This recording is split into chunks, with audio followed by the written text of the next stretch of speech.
Sherlock Holmes এটি একটি সম্পূর্ণ সাসপেন্স গল্প এবং এই গল্পটি শুরু হয় এখান থেকে। এটি ইংল্যান্ডের লন্ডন শহর, যেখানে দেখানো হয় যে ডিটেকটিভ হোমস এবং তার পার্টনার ডাক্তার জন ওয়াটসন একটি মিশনে বের হয়েছেন এবং এই মিশনে তাদের একটি মেয়েকে বাঁচাতে হয়।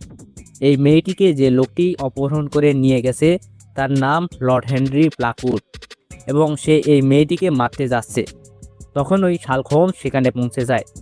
সে তার ডান হাত ধরে নেয় এবং সেই মেয়েটির জীবন বাঁচায়। লর্ড হেনরি ব্ল্যাকউড এই মেয়েটিকে জাদুবিদ্যা এবং শক্তি অর্জনের জন্য মারছিল। এর আগেও সে 5 জন মেয়েকে মেরেছে, কিন্তু এখন সে হোমস এবং পুলিশের হাতে ধরা পড়েছে। পুলিশ তাকে ধরে নিয়ে যায় এবং যখন সে জেলেও থাকে তখন সে সেখানে একজন পুলিশওয়ালার উপর জাদু করে দেয়, যার ফলে সে ছটফট করতে শুরু করে।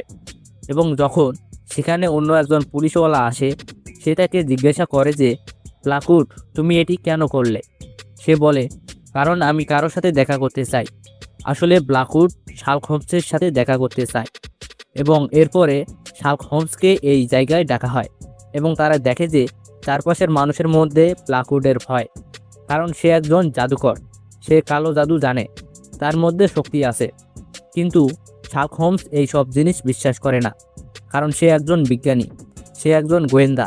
এবং যখন সে ব্ল্যাকউডের সাথে দেখা করে তখন সে বলে যে যদি আমি তোমাকে আগে ধরতাম তাহলে অন্তত 5টা নিষ্পাপ জীবন তো বেঁচে যেত। ব্ল্যাকউড বলে যে তারা 5টি অকৃত জীবন ছিল, যারা একটি মহান উদ্দেশ্যের জন্য কাজে এসেছে, তারা সবাই বলেছিল। কিন্তু শার্লক হোমস তার কথায় একটুকুও মনোযোগ দেয় না, কারণ সে একজন বিজ্ঞানী, সে এমন কথা বিশ্বাস করে না।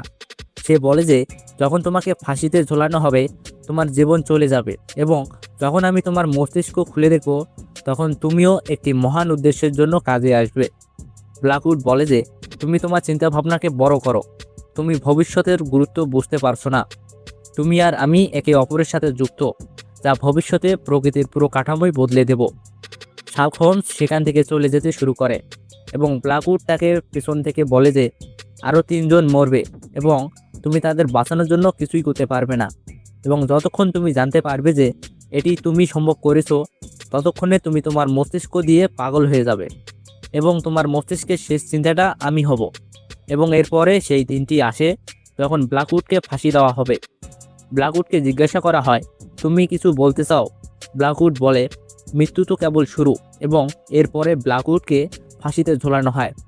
শার্লক হোমসের বন্ধু, যিনি ডাক্তার, যার নাম জন ওয়াটসন, তিনি এই কথা নিশ্চিত করেন যে এখন ব্ল্যাকউড আর নেই, সে মারা গেছে এবং এর সাথেই এই কেস শেষ হয়ে যায়। এখন শার্লক হোমসের কাছে একজন মহিলা আসে যার নাম অ্যাডেল। হোমস তাকে চেনে এবং একসময় সে তাকে পছন্দও করত এবং সে এত চালাক যে সে শার্লক হোমসকে 2বার হারিয়েছে। সে শার্লক হোমসকে একটি কেস দেয়।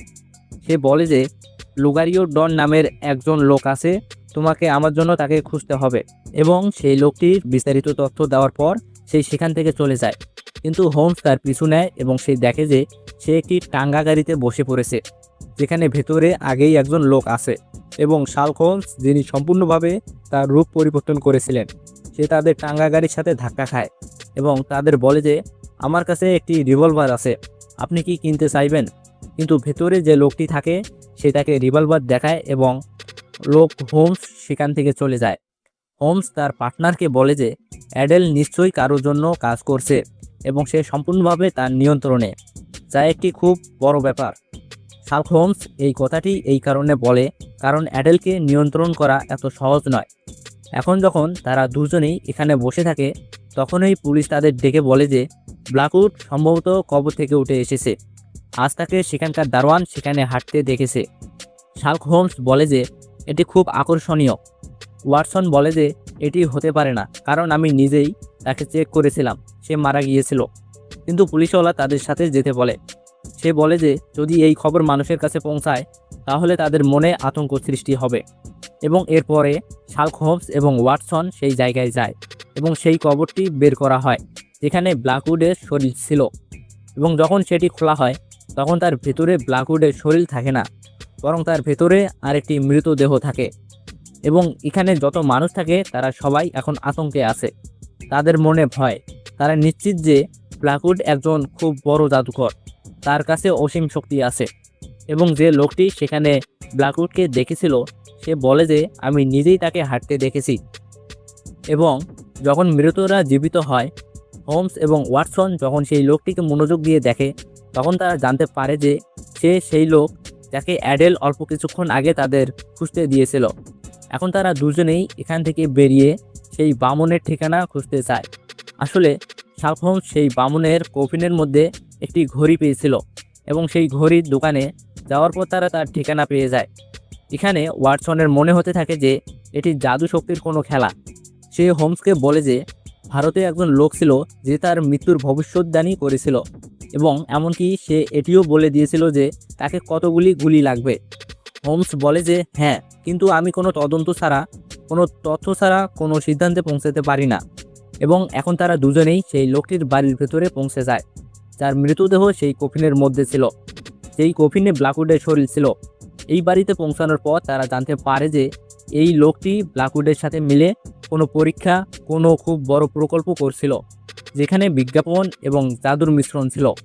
এখানে শার্লক হোমস একটি মৃত ব্যাঙও দেখে যা একটি তামার পাত্রের ভেতরে থাকে এবং এর সাথে সাথে তারা অনেক প্রমাণ দেখে।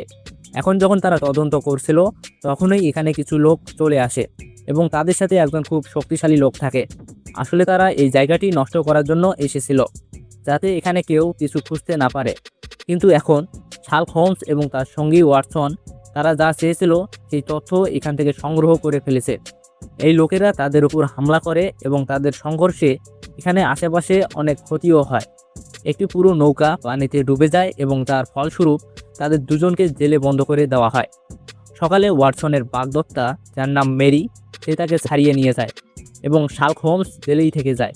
কিন্তু কয়েক ঘন্টা পর তারও জামিন হয়ে যায় এবং যে লোকটি তার জামিন করায় সে তাকে নিউজ পেপার দেখায়।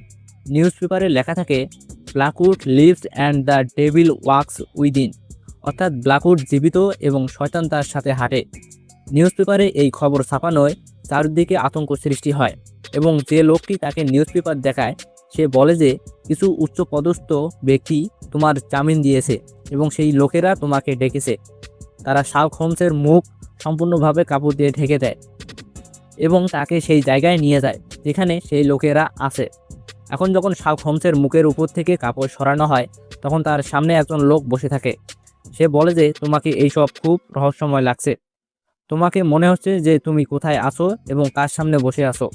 কিন্তু শার্লক হোমস খুব তীক্ষ্ণ, যদিও তার মুখ সম্পূর্ণভাবে কাপড় দিয়ে ঢাকা ছিল, কিন্তু সে সেই লোকটিকে পুরো রাস্তার বর্ণনা দেয়। সে তাকে বলে যে সে তাকে কোথা থেকে কোন রাস্তা দিয়ে এখানে নিয়ে এসেছে এবং শুধু এটিই নয়, সে তাকে এটিও বলে যে সে এই মুহূর্তে কোথায় বসে আছে এবং একই সাথে সে সেই লোকটির আংটির দিকে তাকে এটিও বলে যে আপনি টেম্পল অফ ফোর অর্ডারের প্রধানও।